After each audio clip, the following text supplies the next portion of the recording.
जय माँ काली सभी को। कैसे हैं आप सभी लोग। आशा करती हूँ कि माता रानी की असीम कृपा आप सभी पर बरस रही होगी और मैं सबके अंदर के भंडार भर रही होंगी। आज हम सोल जर्नी के विषय में बात करेंगे। सोल जर्नी मतलब कि आत्मा की एक यात्रा होती है। वो यात्रा जो कि जीवन और मरण से खत्म नहीं होती है। वो यात्रा जो जीव के जितने कर्म होते हैं उसके अनुसार चलती जाती है, और जब उसको मुक्ति मिलती है उस जीवात्मा को, तब वो जर्नी खत्म होती है, जिसे कि मुक्ति कहते हैं। मुक्ति कहते हैं मतलब कि वो आत्मा जो होती है परमात्मा की शरण में चली जाती है। जो हमारे सूक्ष्म शरीर कर्म करता है, मरने के बाद आत्मा जो होती है वो परमात्मा के पास जाती है, लेकिन जो कर्म होते हैं वो हमारा सूक्ष्म शरीर करता है। उन कर्मों को भोगने के लिए आत्मा का बार बार जन्म होता है, किसी न किसी रूप में बार बार होता है। जन्म से मरण के बीच में एक जो पीरियड होता है, एक जो टाइम होता है, वो उस आत्मा के या उस सोल की जर्नी होती है, जिसमें उसको कई रिश्ते मिलते हैं, कई नाते मिलते हैं, सुख मिलता है, दुख मिलता है, जो कि पहले से निर्धारित होता है। जी, सब कुछ पहले से निर्धारित होता है। किस आयु में कितना कष्ट मिलेगा, कितना अपनों का कष्ट मिलेगा, कितना अपनों का प्रेम मिलेगा। इसीलिए आपने देखे होंगे कुछ लोगों से हम मिलते हैं कुछ अपने जीवन में, तो वो हमसे परिचित नहीं होते हैं, हम उनको जानते नहीं, लेकिन जब हम उनको देखते हैं तो हमको लगता है कि शायद इनसे हमारा बहुत पहले का कोई रिश्ता है, कोई नाता है, कि हमको उनसे एक अलग ही लगाव हो जाता है। और कुछ लोग ऐसे होते हैं जो कि हमारे अपने होते हैं, सगे होते हैं रिश्ते से, लेकिन उनसे हमारा वो रिश्ता या वो रिलेशन नहीं बन पाता जैसा कि हमारा गैरों से बन जाता है। तो क्यों होता है ऐसा? जो ऐसे इंसान हमको अपने जीवन में मिलते हैं जिनसे हमारा कोई लेना देना नहीं था, जिनको हम नहीं जानते थे, लेकिन कहीं ना कहीं किसी न किसी जन्म में हम उनके साथ अच्छा किए थे या वो हमारे साथ अच्छा किए थे, हमारी एक बॉन्ड अच्छा था, जिसके कारण वो फिर जन्म में हमको किसी न किसी रूप में मिले हैं, किसी न किसी तरीके से मिले हैं और हमारा साथ देते हैं। हमने कहीं उनकी दुख तकलीफ़ में साथ दिए हैं, तो वो हमारा जो है वो दुख तकलीफ़ में साथ देने के लिए हमको मिलते हैं। तो ये एक यात्रा होती है जिसमें अच्छे और बुरे कर्म करके मनुष्य अपना फिर एक नया एक जो यात्रा होती है उसे फिर तैयार करता है, और अगर इसमें ही उसका सब कुछ सारा क्लियर हो जाता है तो फिर वो मुक्ति की तरफ बढ़ जाता है। सोल पर्पस, हर जीव आत्मा का कुछ न कुछ सोल पर्पस होता है। आत्मा की कुछ न कुछ उसका एक पर्पस होता है जिसके कारण उसका जन्म होता है। ऐसी कोई आत्मा, ऐसी कोई सोल नहीं होती जो बिना पर्पस के आती है। किसी का पर्पस अपने इतने ज़्यादा उसने कर्म किए होते हैं कि उसको जन्म मिलता है कि नहीं, अब तुमने इतने कर्म भोग चुके हो हर योनि में, हर उसमें, अब तुमको इंसान की जब योनि मिली है तो इसमें तुमको अपने कर्मों को अपने भोगते हुए, भगवान की स्मरण करते हुए अपने कर्मों को भोग करके मुक्ति की तरफ बढ़ना है।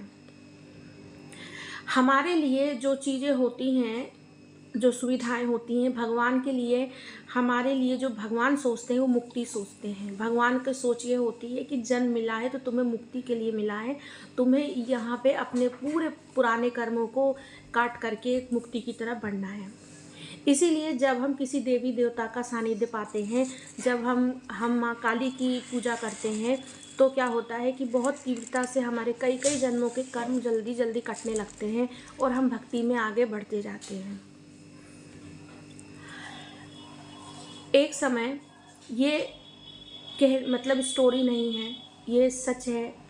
ये इसको जो देख सकते हैं वो देख सकते हैं, जिनकी दृष्टि है, जो ध्यान में बैठते हैं, जो ध्यान से सब चीज़ देख सकते हैं।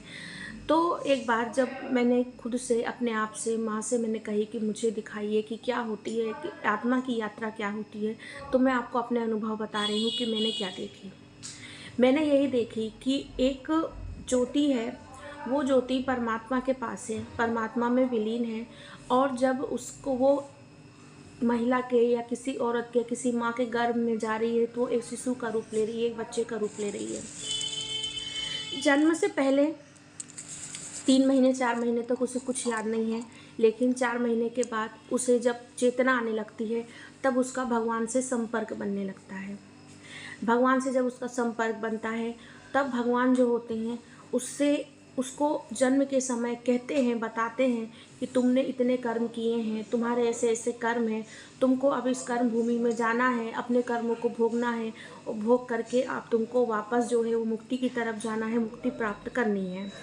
और वो जो आत्मा होती है, वो जो जीव होता है, वो खुद भी बोलता है कि हाँ मैं जाऊँगा, मैं आपके प्रभु भक्ति में लीन रहूँगा, मैं भक्ति करूँगा, मैं अपने हर बुरे कर्म, क्योंकि उस समय वो जानता है कि उसने पिछले जन्मों में कितने कर्म गलत किए हैं। हाँ, बाद में वो भूल जाता है। अभी आप किसी से बोलेंगे कि तुमने पिछले जन्म में कर्म किए हो तो मनुष्य कहेगा, इंसान कहेगा कि पिछले जन्म जो है वो हम नहीं मानते, बहुत लोग नहीं मानते। लेकिन जब वो जन्म के पहले, इस संसार में आने के पहले माँ के गर्भ में होता है, तब वो जानता है कि उसने कितने कितने कर्म क्या क्या किए हैं और वो उसे भोगने के लिए तैयार होता है, इस जीवन में आता है। भगवान उसको कहते हैं कि मैं तुमको एक सफ़ेद कलर की चमकीली सी चादर की तरह एक कपड़ा देते हैं और कहते हैं इसे जन्म से लगाकर मृत्यु तक तुमको ऐसे ही साफ रखना है, इसमें कोई दाग नहीं लग पाए, ऐसे रखना है। वो एक चमकीला या साफ कपड़ा लेकर के उसका जन्म होता है। वो दिखता नहीं है पर जिसको हम कह सकते हैं ओरा, एक चमकीला सफ़ेद ओरा जो जन्म के समय बच्चे का होता है। वो क्योंकि इस सब चीज़ों से परे होता है, वो पाप पुण्य से परे होता है, उस समय वो भगवान का रूप होता है। उस समय वो कुछ कर्म अपने उसको याद नहीं रहते, किसी का बुरा सोचता नहीं है, करता नहीं है, तो वही चमकीला कपड़ा, चमकीला ओरा उसको लेके भगवान भेजते हैं। लेकिन फिर क्या होता है, जब जन्म हो जाता है वो अपना सोल पर्पस, अपनी जर्नी भूल जाता है। वो उन चीज़ों के पीछे भागने लगता है जिन चीज़ों की कीमत शायद उसके लिए नहीं है। वो रिश्तों के लिए भागता है जो कि जिन रिश्तों को शायद उन्होंने किसी जन्म में ठुकरा दिए हैं, अब उन्हीं रिश्तों के लिए वो कोशिश करता है। वो प्यार के लिए भागता है, जिस प्यार के लिए शायद उसको कभी नहीं मिल सकता, उसके लिए वो भागता है। और जब नहीं मिलता है तो उसको तकलीफ़ होती है, दुख होती है आत्मा को कि हमको ये नहीं मिला, हमको वो नहीं मिला। किसी भी चीज़ की जो चीज़ें होती सुख सुविधा के लिए भागता है, उसको नहीं मिलती, उसको तकलीफ़ होती। इस तकलीफ़ में वो जो मेन चीज़ होती है, जो उसने भगवान से एक प्रॉमिस करके आया होता है, जो भगवान से एक वादा करके आया होता है, वो चीज़ें भूल जाता है। और अंत तक वो जो चादर, वो जो कपड़ा जो भगवान उसको एक चमकीला देते हैं, जिसे ओरा कहते हैं, वो पूरा उसके मरने तक काला हो जाता है, पूरा काला हो जाता है। वो खुद तकलीफ़ कर लेता है, वो दूसरों का बुरा सोचता है, वो आत्मा दूसरों के लिए बुरा करती है। वो जो सूक्ष्म शरीर होता है किसी को खुश नहीं देख पाता है, जलन आ जाती है मन में, जो कहते हैं ना विकार, जो विकार होते हैं, विकारों से वो घिर जाता है।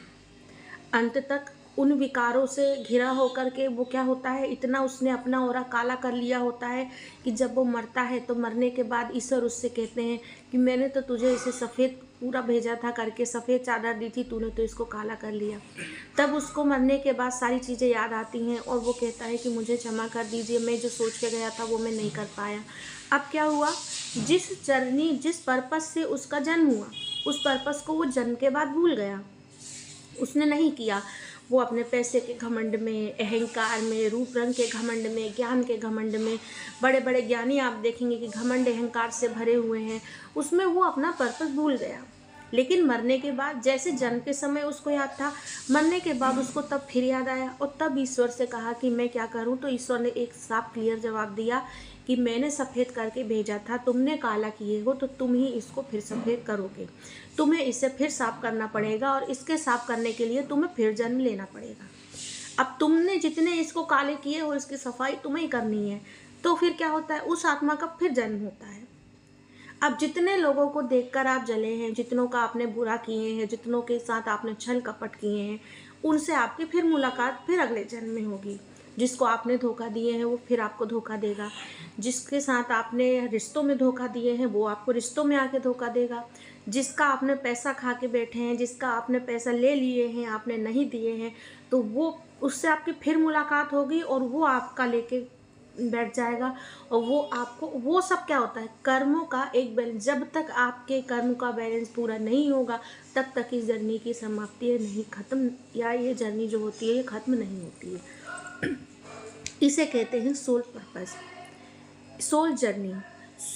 इस सोल जर्नी के बीच में आपको जितने लोग मिलते हैं, एक नाटक, एक मंच पर एक नाटक होता है, उसमें जितने पात्र होते हैं, बिल्कुल उसी तरह आपको इस जीवन में वो सब पात्र मिलते हैं, पत्नी, बेटा, बेटी, पति, रिश्तेदार, नातेदार के रूप में।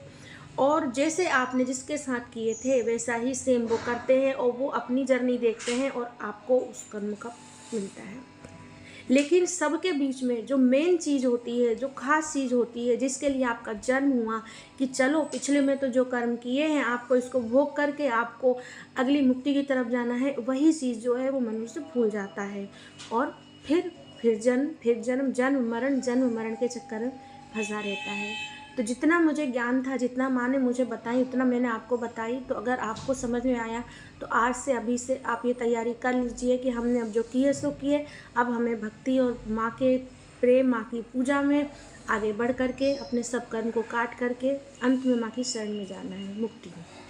तो आशा करती हूँ आपको वीडियो अच्छा लगा होगा। अगर अच्छा लगा तो कमेंट में जय माँ काली जरूर लिखिएगा। जय माँ काली।